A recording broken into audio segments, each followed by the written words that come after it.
Hello everyone, दलो जी आ गया खेसारी लाल यादव जी का एक बहुत ही बेहतरीन सैड सॉन्ग जो कि फुल वीडियो सॉन्ग में रिलीज हो चुका है। और फिर से सैड सॉन्ग ट्रेंडिंग में आ चुका है। और इसे लिखे हैं कृष्णा बेदर्दी जी और सनी किशन जी।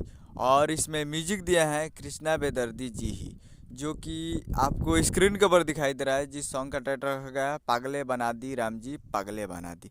और इस गाने को गाए हैं खेसारी लाल यादव जी। और एक वायरल सॉन्ग है और बहुत वायरल हुआ था ये। और एक मूवी का सॉन्ग है जिस मूवी का नाम है फरिश्ता। और फरिश्ता अभी हाउसफुल चल रहा है, तो आप लोग अभी तक फरिश्ता को नहीं देखें तो आप लोग जाइए और जाकर अपने नज़दीकी सिनेमा घर में जाकर फरिश्ता को देखिए। काफ़ी बेहतरीन मूवी बनाया गया है, काफ़ी ज़बरदस्त है। और पागले बना दी Ram ji full video song release हो चुका है और 5 नंबर ट्रेंडिंग फॉर म्यूजिक पे 5 नंबर पर ट्रेंड कर रहा है। और इसको 1.5 लाख लाइक मिला है और 27 लाख व्यूज और 14,000 के करीब कमेंट मिला है। तो आप लोग जाकर इसे वे म्यूजिक भोजपुरी यूट्यूब चैनल पे फुल वीडियो सॉन्ग देख सकते हैं।